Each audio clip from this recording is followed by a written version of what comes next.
Bases de las organizaciones indígenas de Imbabura mantendrán el paro hasta el lunes y esperarán una nueva reunión con el gobierno. 15 bloqueos se mantienen en las vías y los militares y policías sostienen el operativo de seguridad.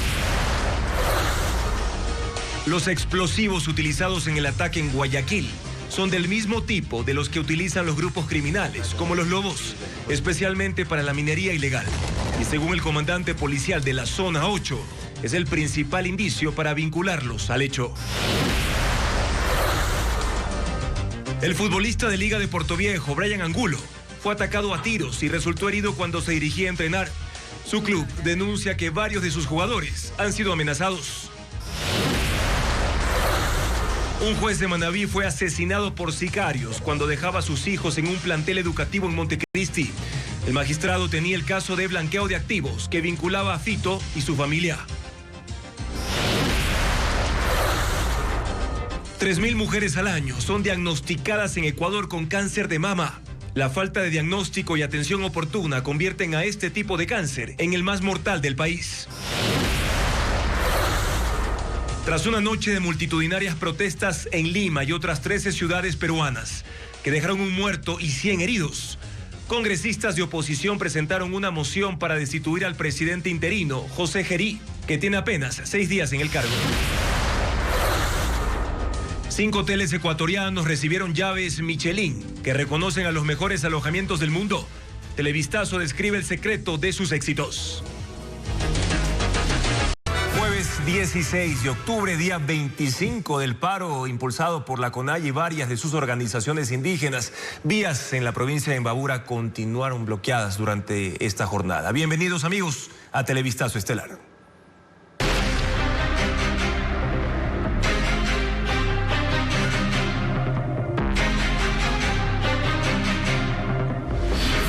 Imbabura, ¿terminó o no el paro?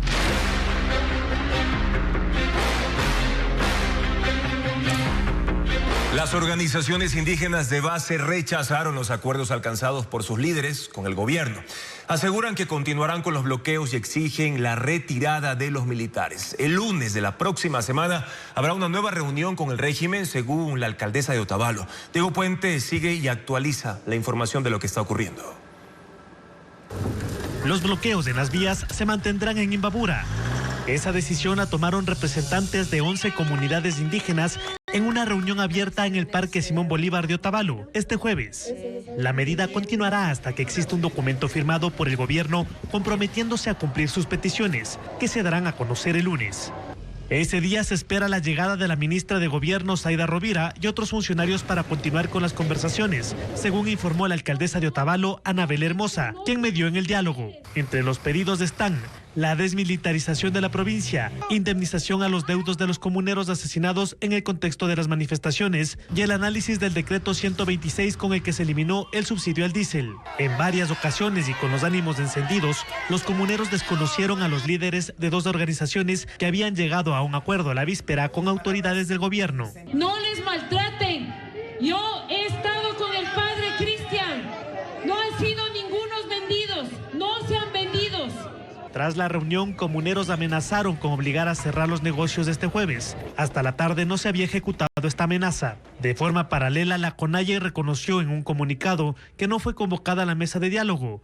Y aunque respetará las decisiones de Imbabura y sus estructuras, dijo que las demandas planteadas son de carácter nacional. Esto ocurrió la noche del miércoles. En este video se observa a comuneros perseguir a los dirigentes que llegaron a acuerdos con el gobierno para aplicarles, según se escucha en el video, justicia indígena por no representar sus intereses. La continuación del paro, según inteligencia militar, es sostenida principalmente por la Unión de Organizaciones Indígenas y Campesinas de Cotacachi, UNORCAC, filial de la FENOCIN, que cuenta con apoyo de las comunas locales. Entre los dirigentes que mantienen su posición a favor del paro está Lenny Farinango, presidente del pueblo Quichuacaranqui, siendo su área de influencia la parroquia La Esperanza, uno de los lugares donde se dan los enfrentamientos más violentos. Y Pacha Terán, ex candidata a la vicepresidencia, que tiene influencia en González Suárez, cerca de Otavalo. Aquí tenemos presidentes y de presidente a presidente hemos de hablar, compañeros y compañeras. Nuestros presidentes tienen la misma autoridad que cualquier cualquier otro presidente de la República. La reunión en Otavalo duró cerca de 3 horas. Los comuneros rechazaron el pedido de la alcaldesa de retirarse a asambleas comunitarias en cada territorio. Y los diálogos entre el gobierno y dirigentes indígenas de Imbabura no cambiaron la realidad que enfrenta esa provincia ya desde hace 25 días. Hoy 15 bloqueos viales la mantienen paralizada. Cristian Tinajero hizo un recorrido y muestra el panorama. La provincia de Imbabura continúa aislada por el paro indígena que este jueves cumplió 25 días. Según el sistema ECU 911, en toda la provincia existen 15 cierres viales. Uno de ellos persiste en el sector de Rumipamba, de la parroquia La Esperanza, sur del cantón Ibarra. Piedras, montículos de tierra y troncos obstaculizan la vía Ibarra-Zuleta-Olmedo, que comunica a Imbabura con Pichincha. Allí no se observan manifestantes, pero sí el paso de decenas de personas que intentan retomar sus actividades de a poco. Los buses de la localidad han vuelto a prestar el servicio, desde el bloqueo hasta la ciudad de Ibarra, pero lo hacen con precaución. En el tramo de la Panamericana desde Ibarra hasta Atuntaqui, cabecera cantonal de Antonio Ante, hay presencia policial para evitar nuevos bloqueos. En esa zona algunos comerciantes han vuelto a abrir sus negocios, con cierto temor y con pocos visitantes. Pedimos ayuda a la policía que no nos dejen abandonados porque sí se siente temor por las amenazas que hay de la gente. También se observan buses y taxis circulando por esta carretera que intenta volver a la normalidad. Sin embargo, la movilidad se vuelve a cortar en San Roque, donde los manifestantes no han depuesto la medida, pese a los acuerdos de sus dirigentes con el gobierno. El mismo panorama se registra en Pinzaquí, Ilumán y Peguche, al norte de Otavalo. Y tras esta situación, la provincia de Imbabura va a seguir militarizada pese al anuncio del gobierno sobre el fin del paro. El Ejecutivo restó importancia a las protestas y las calificó como un brote dentro de este proceso. Adriana Bermeo con las reacciones. Hoy se levanta el paro, hoy se abren las vías. Minutos después de que el gobierno y dirigentes indígenas de Imbabura anunciaron el fin del paro, las movilizaciones siguieron y quedaron registradas en videos. El gobierno reaccionó nuevamente minimizando la fuerza de la movilización en su día 25. Sí, he visto en las redes sociales algunas acciones, algunos brotes, pero entiendo perfectamente que esto forma parte de un proceso.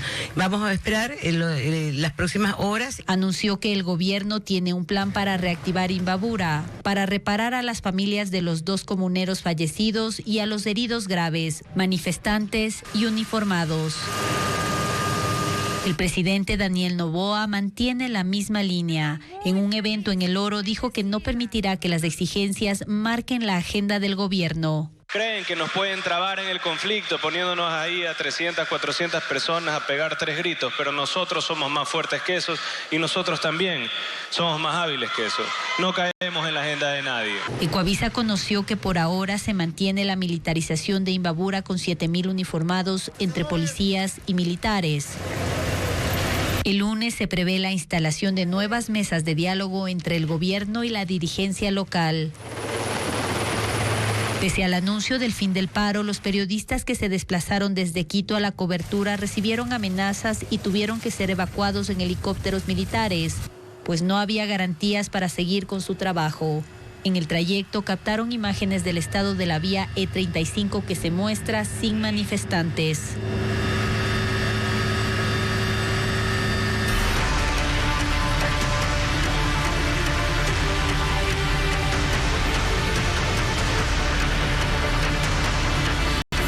Atentados, buscando a los culpables. El tipo de explosivo que se usó en el ataque terrorista de Guayaquil denominado emulsión es el principal indicio para relacionar el hecho con el grupo de delincuencia organizada Los Lobos y también la minería ilegal. La onda expansiva fue de 150 metros, pero pudo ser del doble si se hubieran activado los dispositivos que estaban en el segundo carro. Aún no hay detenidos, como lo informa Luis Alfredo Zúñiga. Los explosivos hallados en la avenida Joaquín Orrantia, norte de Guayaquil, la noche del ataque terrorista, dicen mucho según el comandante zonal de policía Francisco Zumárraga, quien confirmó que se hallaron 4 cilindros llenos con una emulsión, es decir, la mezcla de 2 combustibles líquidos que con un detonante causan una gran explosión.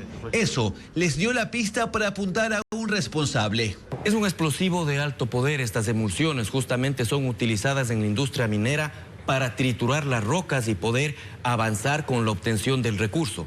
Esa es una de las premisas que nos permite inferir que presumiblemente estaría atrás de estos atentados un grupo armado organizado. Para el gobierno, ese grupo armado es Los Lobos, en represalia a los operativos contra la minería ilegal en Buenos Aires, Imbabura.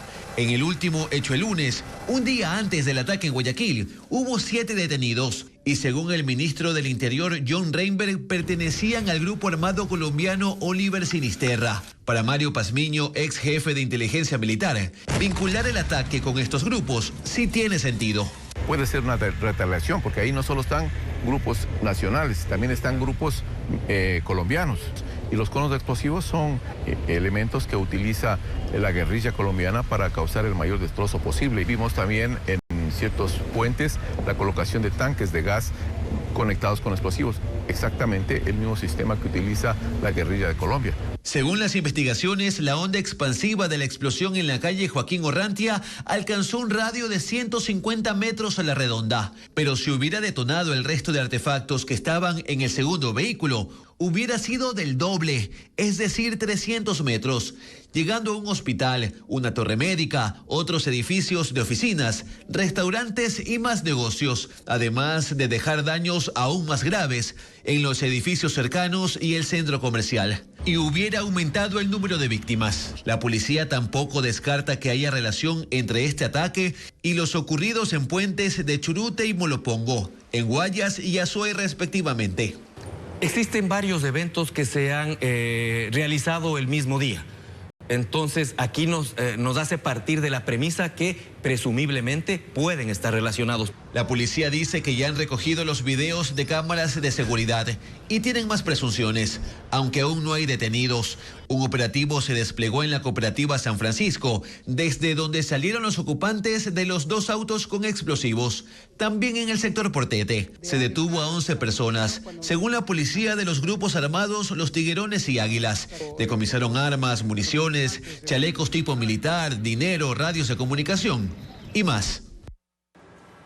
La avenida Joaquín Orrantia sigue cerrada al paso vehicular, pero las atenciones volvieron en el centro comercial y locales aledaños. Fueron 6 los edificios afectados, el 100 Business Plaza, con la mayoría de daños que superan los $40.000, como lo reporta Vanessa Robles. El movimiento comercial y empresarial se restablece de a poco en las inmediaciones de la avenida Joaquín Orrantia, al norte de Guayaquil, que permanece cerrada entre la avenida de las Américas y la Juan Tancamarengo. Tras 2 días de la explosión de un coche bomba, unos 50 policías y militares custodian el sitio. Solo tienen acceso a pie quienes van a sus oficinas y consultorios. Los pacientes tienen que estacionar específicamente en el lado de allá, o si no estacionan allá y les hacemos que crucen. O quienes están hospedados en los 2 hoteles de la zona. La idea era llegar directamente al hotel, pero bueno, estuvimos caminando hacia el hotel y todo después fluyó positivamente. Y aunque no se ha rehabilitado el movimiento vehicular en la avenida Joaquín Orrantia, la cinta de seguridad que estaba en la intersección con la Leopoldo Benítez fue desplazada por la policía unos 300 metros hasta la altura del paso peatonal elevado, haciendo más cerrada la escena donde están investigando esta afectación. A las 10 de la mañana, el acceso al Mall del Sol se habilitó por 3 de sus múltiples puertas, haciendo revisiones aleatorias a los vehículos que ingresaban. Tras la inspección técnica a las infraestructuras afectadas, Alex Anchundia, gerente de Segura EP, detalló el balance de los daños. Tenemos el reporte de 6 edificios que tuvieron afectaciones. Uno es obviamente el 100 Business, que es el con más daños, pero daños en cristalería, perfilería. Según el informe de la entidad, en el edificio 100 Business Plaza hay 80 ventanales rotos, en el Novis 30 y en el Mall del Sol otros 30. Jaime Ceballos, gerente de ventas de la empresa Fairis, que elaboró varios de los ventanales de la zona, explica que los daños son cuantiosos porque estos cristales son especiales. Nosotros fabricamos los vidrios laminados del 100 Business Center. Es de control acústico, control térmico, tiene 10 milímetros de espesor, tiene protección UV. Costo por cada ventanal estaría alrededor de los $500. Son unos $40,000 en promedio, ¿no? Que sería la afectación total. Se confirmó que tampoco hubo daños estructurales en 2 bienes públicos del perímetro afectado, el puente peatonal y el paso vehicular elevado. El ministro de Producción, Luis Alberto Jaramillo, anunció que Estados Unidos presentó una propuesta concreta para eliminar la sobretasa arancelaria del 15% que desde agosto afecta al banano y a otros productos ecuatorianos. Desde el sector exportador advierten que es urgente cerrar el acuerdo antes de que finalice octubre para evitar una pérdida de competitividad en el mercado estadounidense, como nos cuenta María Gabriela Carpio. El banano ecuatoriano podría volver a entrar al mercado estadounidense con arancel cero, según una propuesta formal presentada por ese país. Así lo aseguró el ministro de Producción, Luis Alberto Jaramillo. Falta cerrar la negociación para incorporar otros productos, obviamente, pero el banano baja 0%. Hay que terminarlo, pero se puede anunciar en este momento que es parte de la propuesta formal de parte de los Estados Unidos. El planteamiento también contempla otros productos emblemáticos como el cacao y es parte del proceso de negociaciones entre Ecuador y Estados Unidos para levantar la sobretasa del 15% aplicada desde el pasado 7 de agosto.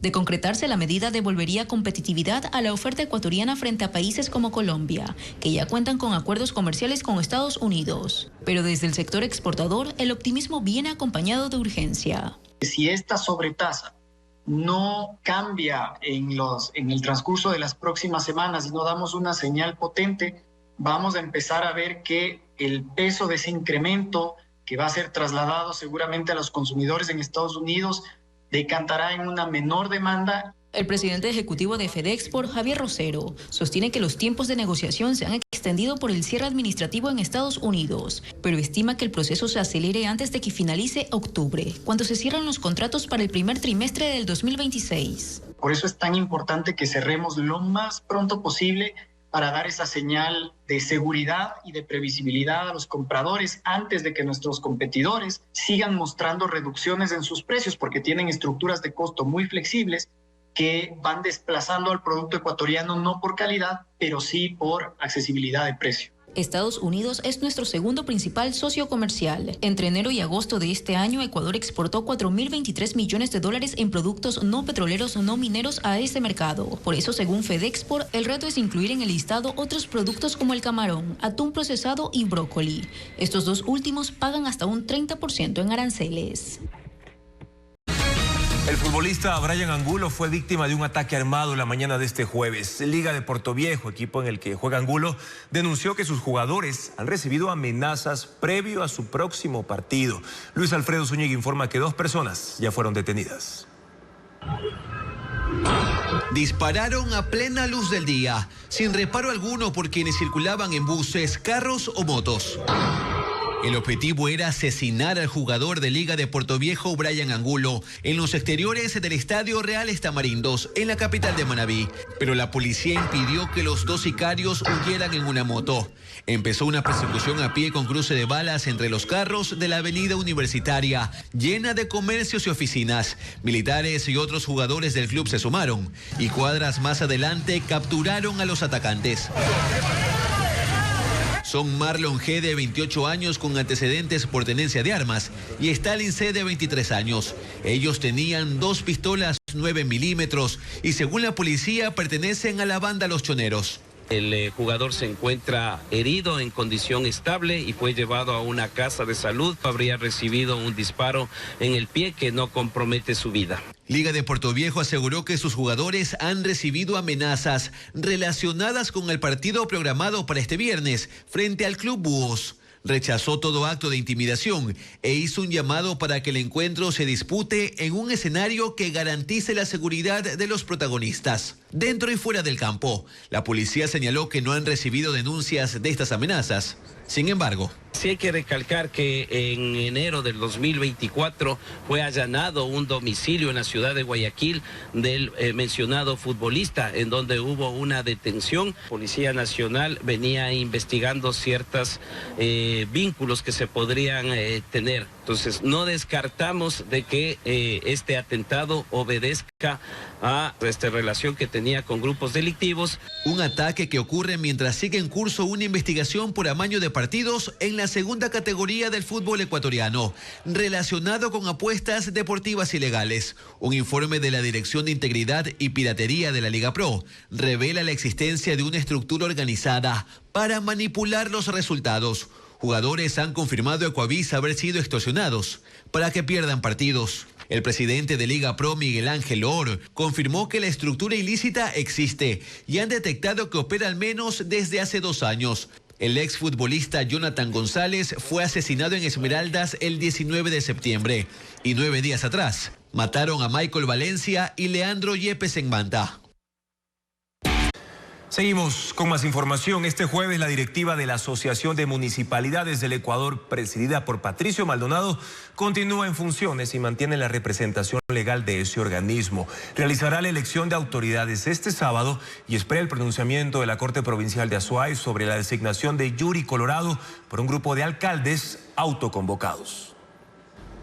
El conflicto por la renovación de la directiva de la Asociación de Municipalidades del Ecuador, AME, se mantiene, luego de que un grupo de alcaldes designara a Yuri Colorado como presidenta del organismo en una sesión en el cantón Carlos Julio Arosemena Tola. Este jueves, la dirigencia de la AME, presidida por Patricio Maldonado, ejerce las funciones propias del cargo. Tiene la representación legal. Continúa a cargo de la logística de la AME, administra las cuentas bancarias y el edificio de la Asociación de Municipalidades que está en Quito. Deben estar temerosos de ir hacia el edificio matriz a posesionarse según ellos, porque eso pues significaría una erogación de funciones. Patricio Maldonado insiste en que la elección de Yuri Colorado es ilegal porque se dio a pesar de que un juez constitucional prohibió cualquier reunión paralela a la que fue convocada por él y el comité ejecutivo de la AME, y que se realizará este sábado en Tena, donde se escogerá a una nueva directiva. No presentará ninguna acción judicial en contra de quienes lideraron la autoconvocatoria para designar a Yuri Colorado. Espera que se resuelva la que está en curso. Una solicitud de medidas cautelares que ya fue otorgada por un juez de primera instancia y que ahora está en manos de la Corte Provincial de Azuay. Entiendo que ya abocaron conocimiento los jueces y esto en el transcurso del día habrá ya algún pronunciamiento. Televistazo solicitó este jueves un pronunciamiento a Yuri Colorado sobre este tema, pero hasta el cierre del informe no hubo respuesta.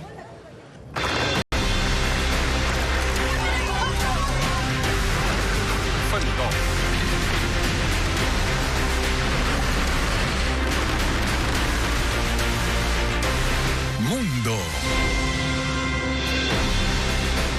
Las multitudinarias protestas en Perú pusieron hoy al presidente interino José Geri al borde de la destitución. Congresistas opositores presentaron una moción de censura después de las revueltas en Lima que dejaron un muerto y 100 heridos, la mayoría de ellos policías.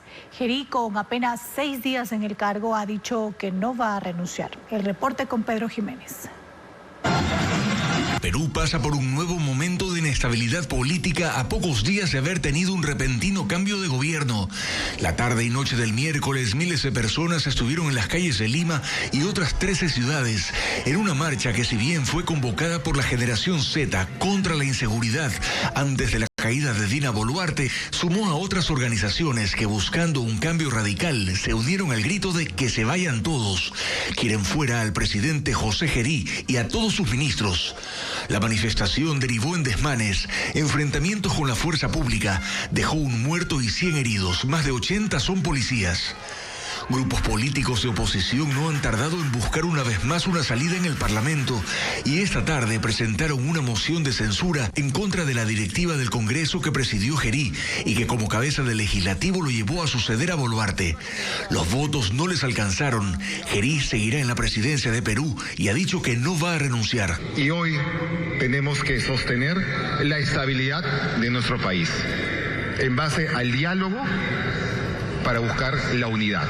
José Geri busca mantenerse en el cargo hasta el cambio de gobierno previsto para julio del próximo próximo año, pero está en medio de críticas por denuncias en su contra, una por ataque sexual que fue archivada y otras por corrupción. Intenta mantener un apoyo político en el Congreso que hoy empezó a debilitarse. 61 votos lo convirtieron en presidente el 10 de octubre. Hoy solo 54 lo salvaron de la censura. El presidente Gerí ha pedido facultades especiales para legislar en materia de seguridad ciudadana, pero no logra convencer y está permanentemente presionado por los reclamos en la calle. Y funcionarios del régimen madurista intentaron negociar con Estados Unidos un gobierno de transición sin Nicolás Maduro.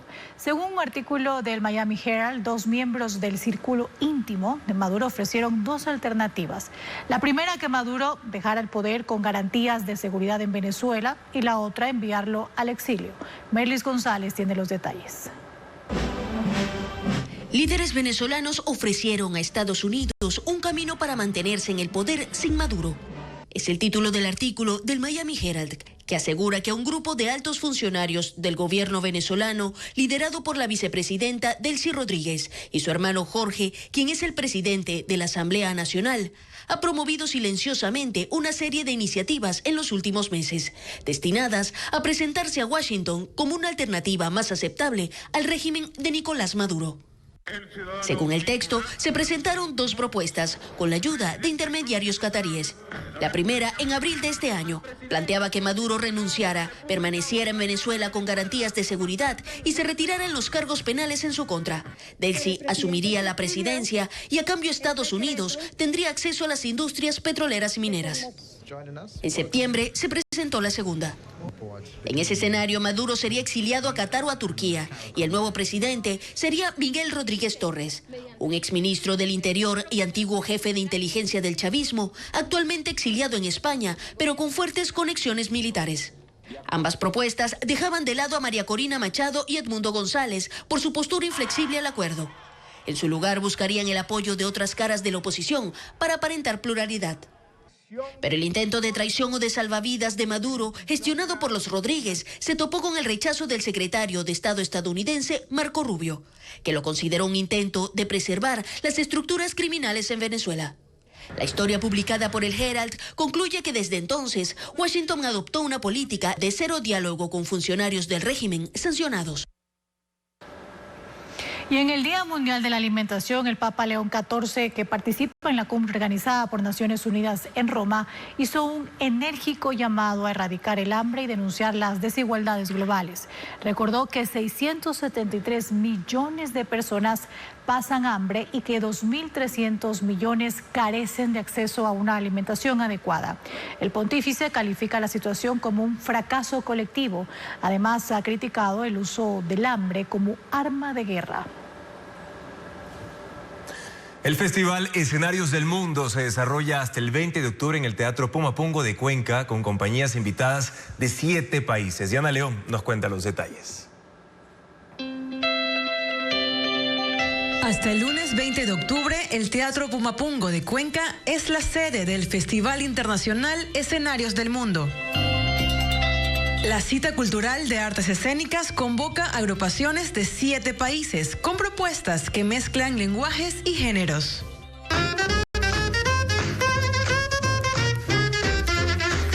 La función inaugural estuvo a cargo de la compañía española Cero en Conducta, con La Dernière Danse de Brigitte, sobre una anciana cuyos recuerdos son en blanco y negro.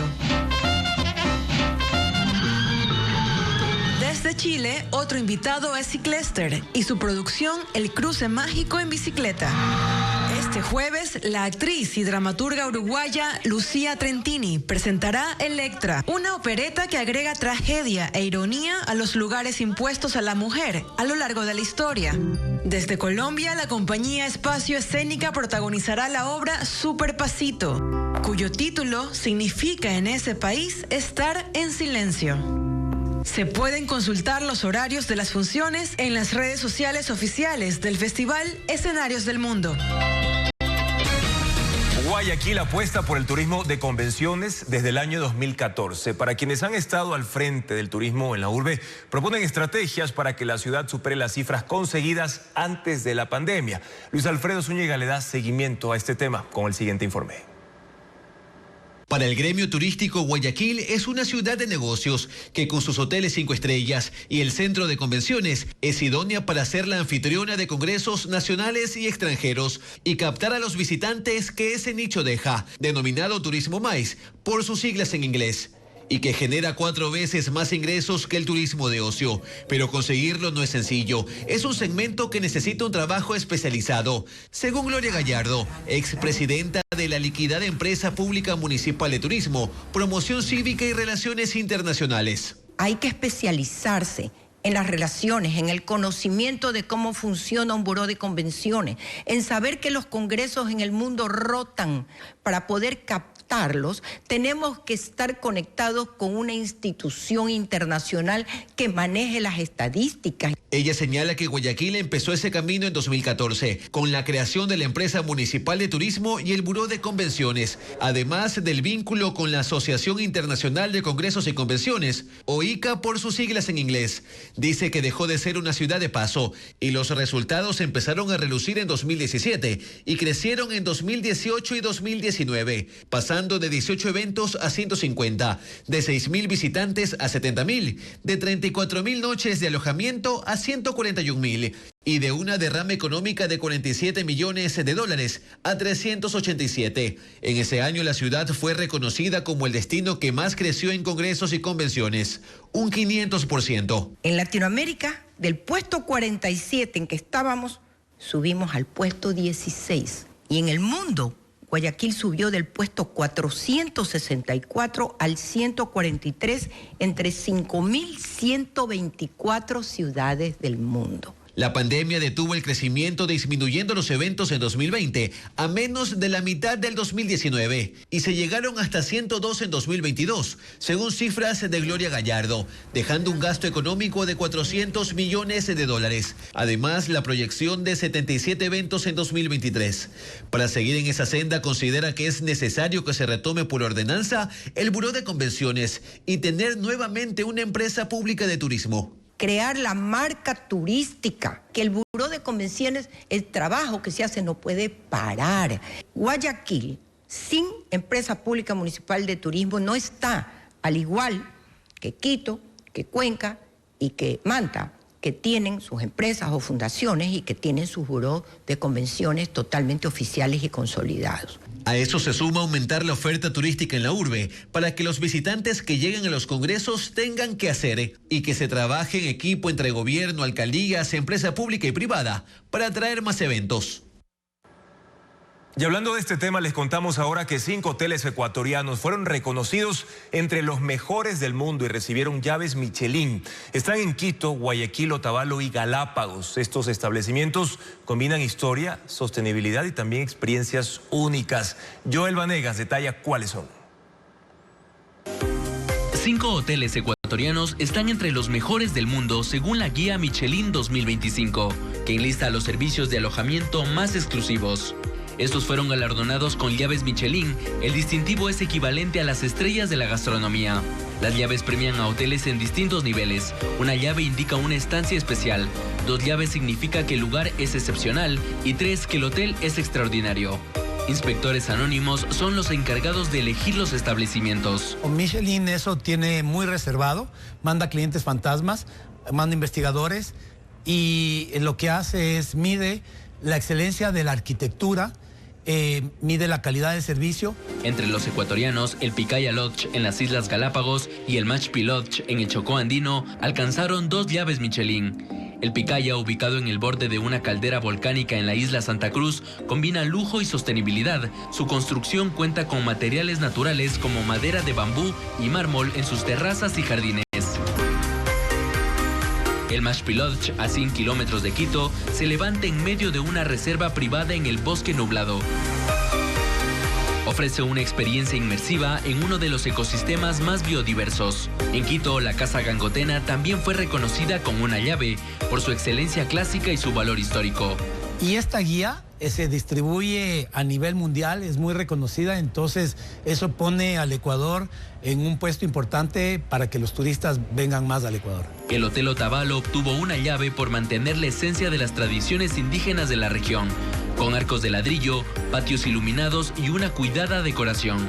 Por último, el Hotel del Parque en Guayaquil destaca por su historia y ubicación exclusiva en la vía a San Borondón, sector La Puntilla. El edificio del siglo XIX fue restaurado para convertirse en un refugio de lujo. Obtuvo una llave. Esto sirve para hacer vitrina de la ciudad, del país, del establecimiento al mundo. Alojarse en uno de estos hoteles puede costar entre $200 y $1,000 por noche, dependiendo de la temporada. En Orellana, las hojas de canela y hierbaluisa se transforman en aceites esenciales. 90 familias indígenas, específicamente del Valle de los Aucas, encontraron en ese proyecto una alternativa económica que fortalece sus comunidades y protege además su bosque. Elizabeth Quesada informa que son los productos exportados a Estados Unidos y también España. De las hojas de canela y hierbaluisa nace un nuevo camino para la comunidad Valle de los Aucas en Orellana. Aquí 90 familias indígenas apuestan por la producción de aceites esenciales como una alternativa a la dependencia petrolera del área. El proyecto se impulsa junto con la Asociación Agroindustrial y Artesanal Canela Amazónica, que estableció una alianza con otras 2 comunidades encargadas de proveer las hojas que se cosechan manualmente. Nosotros como mujeres de la nacionalidad guaraní cuidamos las plantas canelas, cosechamos, vendemos esas hojas para nuestro beneficio, para el ingreso de nuestras comunidades. Posteriormente pasan a la planta de procesamiento, donde los comuneros realizan la destilación en equipos de vidrio de borosilicato, una tecnología que garantiza aceites de alta pureza. Allí los envasan manualmente en presentaciones de 5 milímetros. Sus propiedades relajantes los hacen valiosos para la aromaterapia y medicina natural. Los beneficios del aceite esencial de canela amazónica son increíbles para el ser humano, ya que regula la glucosa en el cuerpo, reduce el estrés, reduce la ansiedad. En Ecuador, sus productos se distribuyen en Quito, Riobamba y Santo Domingo y cada mes exportan a Estados Unidos y España unos 800 frascos de aceites. Además, en Valle de los Aucas ya han sembrado 110 hectáreas de árboles de canela. La meta es que en 8 años estas plantaciones provean las hojas necesarias para su producción. Aceites que más allá de su aroma son una alternativa económica sostenible para la zona. Las fuertes lluvias que han caído en la región amazónica dejan incomunicadas a 72 localidades en el cantón Tena por daños en el puente sobre el río Cusano, en Napo. Elizabeth Quesada recorrió la zona donde circulan cerca de 1,000 vehículos por día. Las últimas lluvias registradas en Napo provocaron la crecida del río Cusano en la parroquia Aguano. El torrente superó los 2 metros y arrastró una gran cantidad de palizada, lo que causó un socavón de 4 metros en el puente que une a las parroquias Chontapunta y Aguano con la vía Los Zorros Coca. Pues el puente es principal porque este es directamente que va vía Coca, entonces los buses pasan por aquí todos los días. Por esta carretera que enlaza a las provincias de Napo y Orellana circulan diariamente alrededor de 1,000 vehículos, entre livianos de carga pesada y aquellos que brindan servicio al campo petrolero del bloque 21. La gente por este lugar transporta lo que es los productos de la zona: plátano, yuca, maíz, cacao, café. Como medida provisional, una excavadora del Ministerio de Infraestructura y Transporte retiró la palizada y rellenó con piedra y lastre el socavón. Mientras tanto, se proyecta la construcción de una lámina metálica de contención para evitar futuros deslizamientos. Antes del mediodía de este jueves, se habilitó la circulación vehicular, evitando el aislamiento de 10,000 personas que habitan en 72 comunidades. Este 19 de octubre se conmemora el Día Mundial contra el Cáncer de Mama. En Ecuador, esta enfermedad es la principal causa de muerte entre los diagnosticados. Carla Legado explica que la ausencia de políticas preventivas es una de las razones de la alta mortalidad. Más de 3,000 mujeres son diagnosticadas cada año con cáncer de mama en el Ecuador, una enfermedad que representa 1 de cada 5 casos de cáncer La falta de políticas efectivas de prevención, especialmente en el sistema público de salud, sigue siendo una de las principales causas del aumento de diagnósticos tardíos. Según Gustavo Dávila, presidente de la Alianza Nacional por la Salud, para quienes ya enfrentan la enfermedad, el acceso oportuno al tratamiento es un reto. Es un viacrucis para las mujeres con cáncer de mama. Y hoy por hoy, en este mes que es importante, el tema que falta, muchos medicamentos, exámenes, tomografías. Es injusto lo que está pasando. Se da para 1 o 2 meses y luego que tienen que volver a estar esperando. El cáncer de mama se ha convertido en la primera causa de muerte por cáncer en mujeres en el país. Para Carla Ceballos, especialista en salud ocupacional, la prevención debe iniciarse desde tempranas edades, mediante la educación y los controles médicos periódicos. El momento en el que una mujer inicia con este periodo menstrual, es fundamental que incorporemos la educación en lo que es esta autoexploración mamaria, sobre todo luego del periodo menstrual, con el fin de que podamos detectar cualquier cambio o irregularidad que se vaya dando. La especialista señala que existen factores que ayudan a reducir el riesgo, entre ellos mantener una dieta equilibrada, rica en fibra, frutas y verduras, así como limitar el consumo de alcohol y grasas saturadas. También es fundamental que nosotros llevemos un estilo de vida saludable. Hemos hablado de alimentación consciente, de actividad física. Aunque la edad recomendada para realizarse una mamografía es a partir de los 40 años, los especialistas advierten que si existen antecedentes familiares, lo ideal es realizarse el examen antes de esa edad.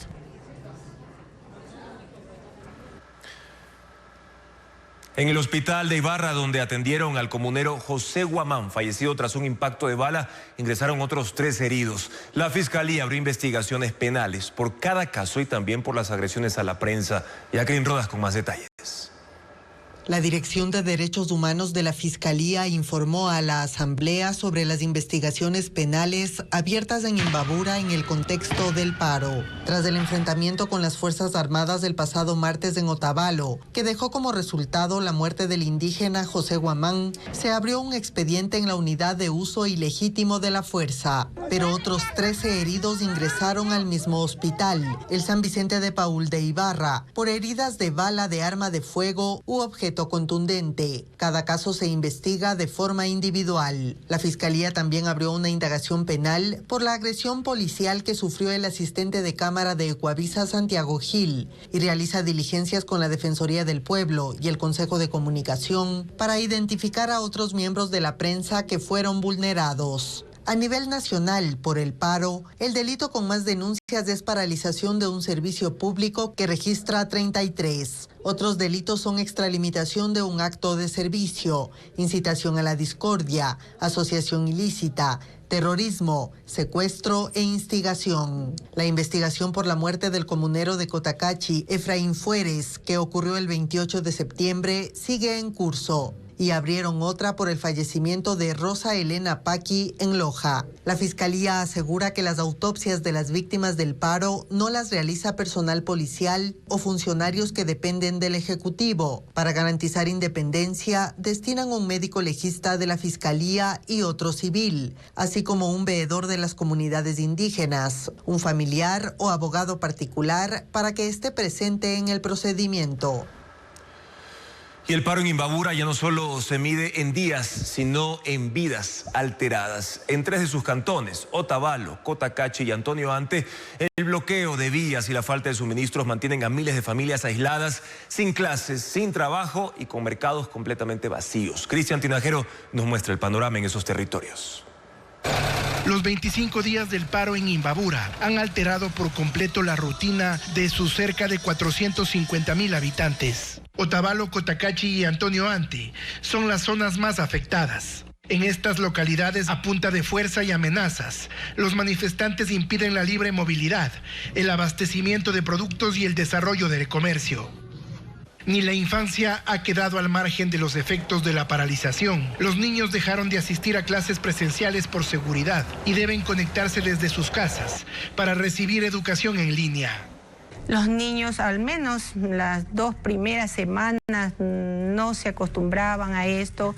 En Cotacachi la situación se agravó desde las 10 de la mañana de este martes. Habitantes reportaron la suspensión de la señal celular y del internet móvil en varios sectores. Así que se cancelaron incluso las clases virtuales. mientras la educación se detiene, los padres tampoco pueden salir a trabajar.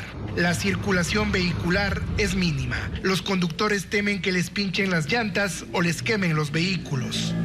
Al mismo tiempo, las perchas de las tiendas y supermercados se quedan vacías. En Antonio Ante, por ejemplo, los comerciantes ya no salen a vender sus productos. Las estanterías de los 2 supermercados más grandes del cantón lucen desabastecidas. No hay carnes, pollos, lácteos ni huevos. Todos los locales están cerrados, las industrias están cerradas, no se puede trabajar, como le digo, no se puede realizar ninguna actividad operativa.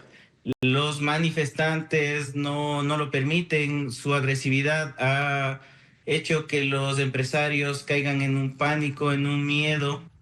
En Otavalo, epicentro de las protestas, la parálisis es total. Ni siquiera los indígenas que comercian en la Plaza de Ponchos han podido trabajar durante estas semanas. Los negocios permanecen cerrados y a ratos se reactiva el comercio informal en las calles, pero con el riesgo constante de sufrir nuevas agresiones. Y atención porque algunas carreteras del país siguen bloqueadas por la presencia de manifestantes que sostienen el paro. En el sector de Pichic, en Loja, la vía que conecta la capital provincial con San Lucas está totalmente cerrada según el sistema del ECU 911. Mientras que en la provincia del Carchi, en el norte del país, están bloqueadas las rutas Piquiucho, Bolívar y también la carretera El Ángel, Mira, Mascarilla, por comuneros de esa zona en el límite con Imbabura. El cierre en el sector empezó el miércoles de esta semana y los afectados deben tomar rutas alternas que aumentan, por cierto, las horas de viaje. Las detonaciones registradas en los puentes sobre el río Churute en Guayas y el río Molopongo en Azuay han generado serias afectaciones económicas a los agricultores de las zonas aledañas. Muchos deben realizar transbordos o utilizar rutas alternas que encarecen sus costos de producción.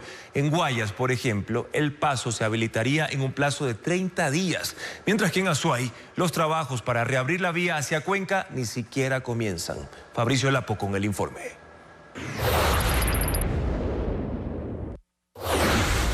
Con un montículo de tierra en uno de sus extremos permanece bloqueado el paso vehicular sobre el puente del río Molopongo en el kilómetro 129 de la vía Pasaje Girón.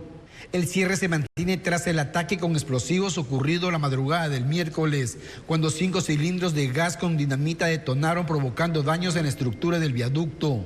Ahora cerca de 4.000 habitantes de 10 comunidades aledañas deben caminar unos 10 minutos para atravesar el lugar y hacer transbordo en los buses que los esperan al otro lado del puente para continuar el viaje hacia Pasaje. Para los agricultores la situación es aún más compleja. Quienes cultivan cacao, café, banano y maíz deben fletar camionetas y movilizar sus productos por la vía alterna de Uscurrumi, lo que incrementa los costos de producción y reduce las ganancias. María Hualpa lamenta que el cierre del puente provocará que los productos se pierdan. Sobre todo un aproximado por lo menos de cada uno unos 300, 500, qué sé yo, en la semana. El sitio permanece custodiado por 8 militares que brindan seguridad a quienes cruzan a pie. El director del Ministerio de Infraestructura y Transporte de Azuay anunció que desde este jueves comenzarán los trabajos para instalar un puente Bailey. Esperamos que el puente pueda llegar el día de hoy y ya con personal que tenemos acá en campo vamos a iniciar el proceso y yo espero que en los próximos días esté ya habilitado. ¿Hay personal trabajando en este puente para solucionar el paso vial? No, no hay nadie. Como usted ve aquí, solo lo manda ahorita los militares que veo ahorita. No veo ninguna solución que están dando. Mientras tanto, los conductores que viajan desde Pasaje hacia Cuenca deben desviar por la vía Uscurrumi a la altura del sector Quera, donde 2 agentes de la CTE dirigen el tránsito para evitar congestionamiento.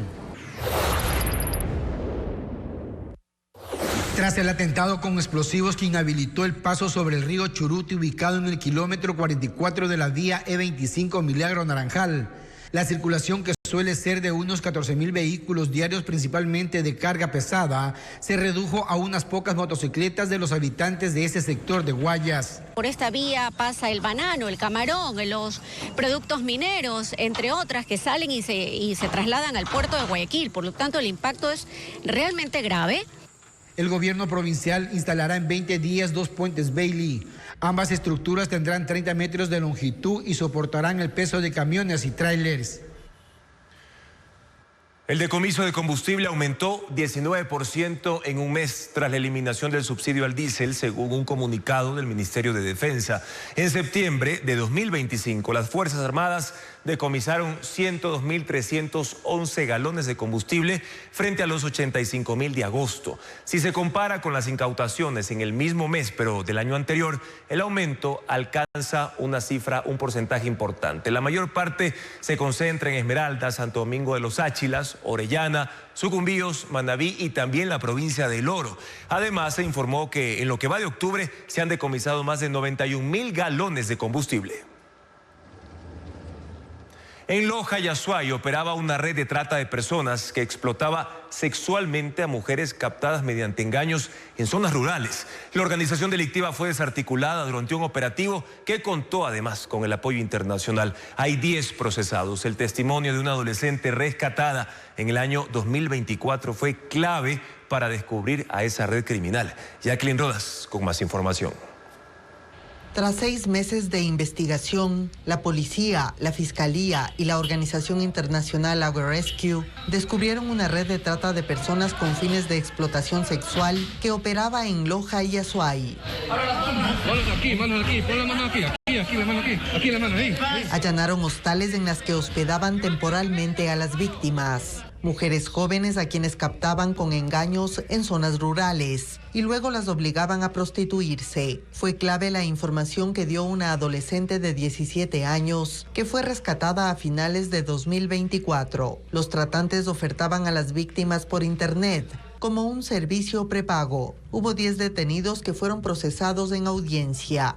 La jueza dictó prisión preventiva para un hombre y 3 mujeres, identificados como líderes de la red delictiva. También formuló cargos en contra de los 6 restantes, quienes tienen medidas alternativas. Entre las evidencias incautadas están 15 teléfonos celulares, 2 computadores portátiles, 4 dispositivos de memoria, $5.000 en efectivo, preservativos y ropa interior de mujer que ingresaron bajo cadena de custodia. La instrucción fiscal en contra de los 10 procesados durará 90 días por el delito de trata de personas, que se sanciona hasta con 26 años de cárcel.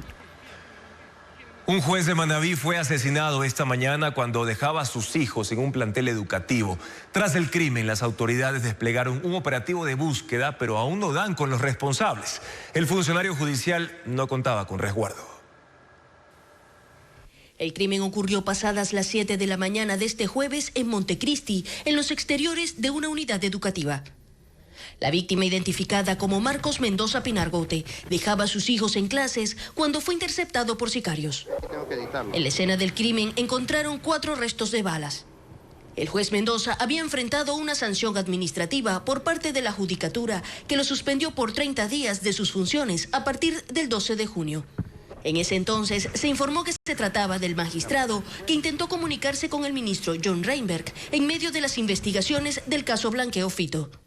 Se trata de la investigación donde la Fiscalía General del Estado vinculó a 10 personas naturales, entre ellas alias Fito, y a 4 jurídicas a la causa por presunto lavado de activos, en la que ya habían sido procesados 6 integrantes de su círculo familiar. En las instancias correspondientes venía siendo investigado, siendo cuestionado, y se trata de este juez que hoy ha sido victimado.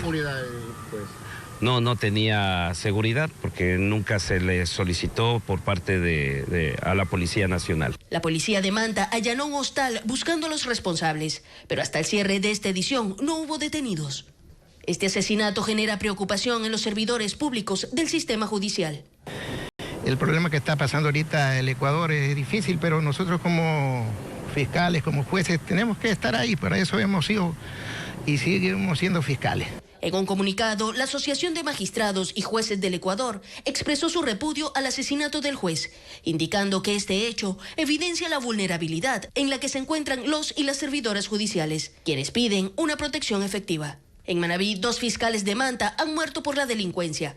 En mayo de 2022 fue asesinada la fiscal Luz Marina Delgado, mientras que en octubre de 2024 fue acribillado el fiscal Marcelo Vázquez al bajar de un edificio de la Fiscalía junto a su custodio. Y cambiamos de tema ahora para contarles que Las Vegas, Estados Unidos, ya cuenta con robotaxis, un servicio de transporte gratuito lanzado por Amazon. Además, un estudio en España revela que el 56% de los ciudadanos confía más en periodistas que en la inteligencia artificial para verificar noticias. Zoox es el servicio de transporte lanzado por Amazon en Las Vegas, Estados Unidos. El vehículo no tiene conductor. Es autónomo. Los robotaxis fueron diseñados para circular sin volante ni pedales. Los trayectos que cubre son de hasta 5 kilómetros, dentro de 5 ubicaciones.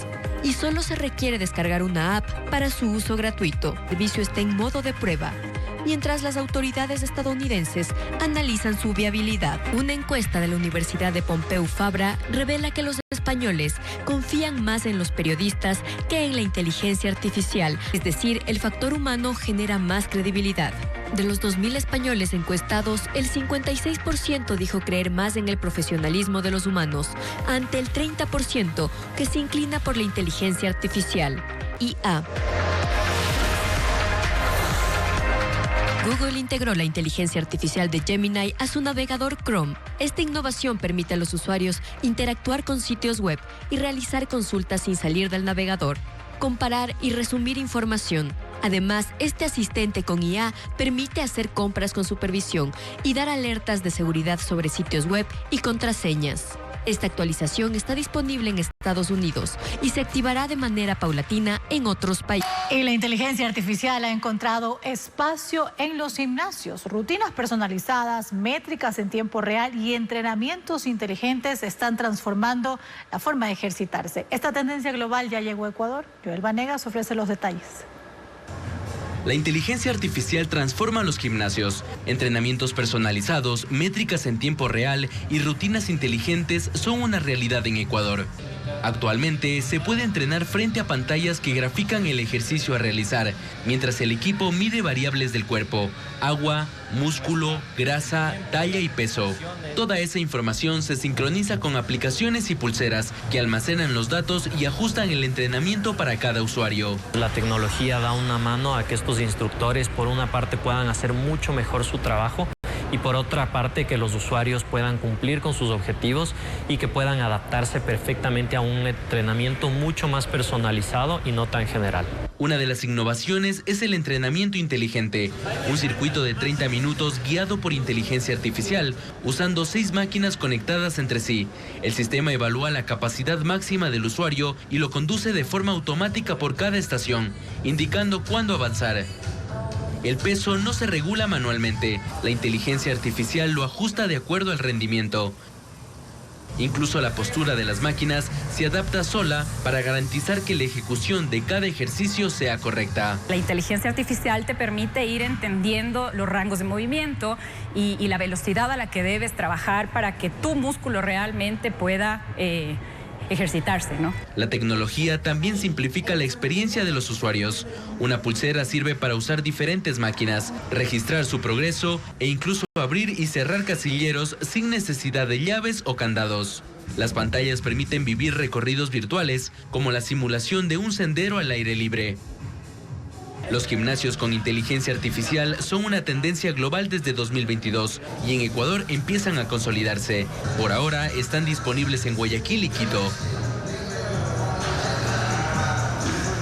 La guayaquileña Mar Rendón fue seleccionada como artista promesa en la revista Billboard Colombia. Ana María Palacios entrevistó a la cantante, quien además promociona su nuevo sencillo, pero no tanto. La revista Billboard Colombia destacó la trayectoria de la ecuatoriana Mar Rendón y la eligió como artista promesa. La reconocieron por el éxito de sus canciones en ese país. La cantante recibió esta noticia mientras realizaba una gira de medios en Bogotá. Billboard, para mí, de los medios más importantes de la música, y sé que grandes artistas a los que admiro, pues primero se les dio el reconocimiento a través de esta plataforma. Entonces es muy chévere también tener esa validación de parte de ellos. En el artículo publicado en la página web y redes sociales de la reconocida revista, se repasa su carrera, desde sus inicios con una banda colegial, su participación en realities de canto, hasta convertirse en una de las artistas más escuchadas del Ecuador. La guayaquileña firmó con la disquera del productor puertorriqueño Master Chris y juntos lanzaron el sencillo Pero No Tanto. a ritmo de cumbia. Al final del día, el pop rock sigue siendo un género que no todo el mundo escucha, que no es tan popular, pero es mi esencia. Entonces queríamos buscar un punto medio entre lo comercial y lo que me gusta a mí, y encontramos que la cumbia era algo en lo que me sentía cómoda, que iba a llegar a nuevas audiencias. La letra de la canción es una burla a sus malas decisiones en el amor. Para mí esta canción es como esta confesión con tono sarcástico igual. Yo creo que dentro de mi música la gente que me viene siguiendo durante un tiempo ya entiende más mi humor. Actualmente Mar Rendón reside en México, donde continúa su gira de medios promocionando este lanzamiento. La Orquesta Sinfónica de Loja celebrará sus 28 años con el concierto especial que ofrecerá este viernes. Además, en Cuenca, la orquesta de la ciudad revivirá melodías de divertidos videojuegos. Diana León nos cuenta de qué se trata y ya tiene los detalles de la agenda cultural.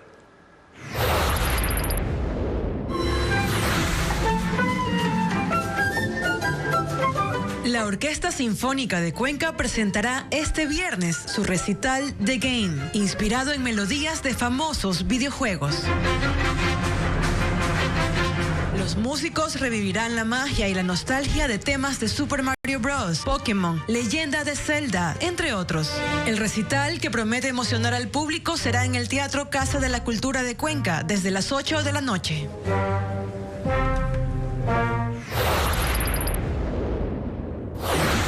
Como vamos, creo que tendremos que duplicar la dosis. La comedia dramática Más loca que una cabra se presenta hasta este fin de semana en el Teatro del CCI de Quito. Juan Carlos Terán y Verónica Falconi interpretan a un paciente y a su psiquiatra, Simona Freud, cuyas sesiones de terapia destaparán secretos. No es eso, doctora. Lo que pasa es que... Por cierre de temporada habrá 2x1 en las entradas. Doctora, usted también las toma.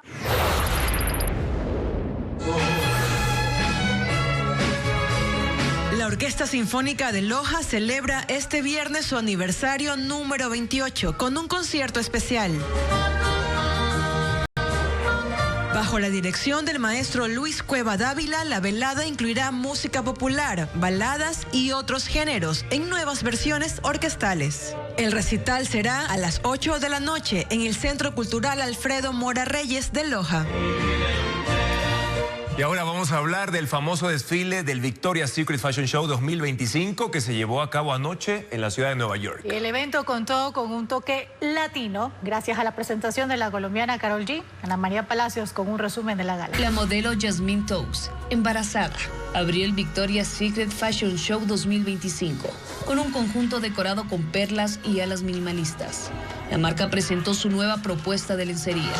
Karol G se convirtió en la primera artista latina en presentarse en esta emblemática pasarela, celebrada anoche en Nueva York.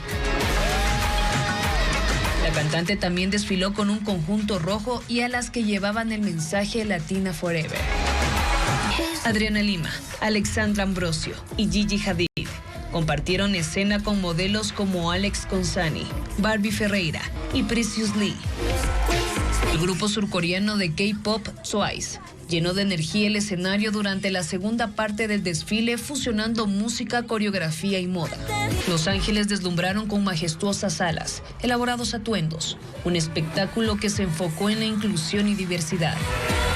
Finalizamos Televistazo Estelar. Gracias, amigos, por su sintonía y confianza de siempre. Mañana en Contacto Directo estará el analista político Juan Manuel Fuertes. Estará hablando sobre la visión del paro en Imbabura. Además, el economista Roque Sevilla, presidente del Grupo Futuro, para dialogar sobre las estrategias de los hoteles de Ecuador que ya han sido reconocidos entre los mejores del mundo, según la guía Michelin. Amigos, sigan las noticias a toda hora. Siempre información actualizada en ecuavisa.com. Gracias por habernos acompañado.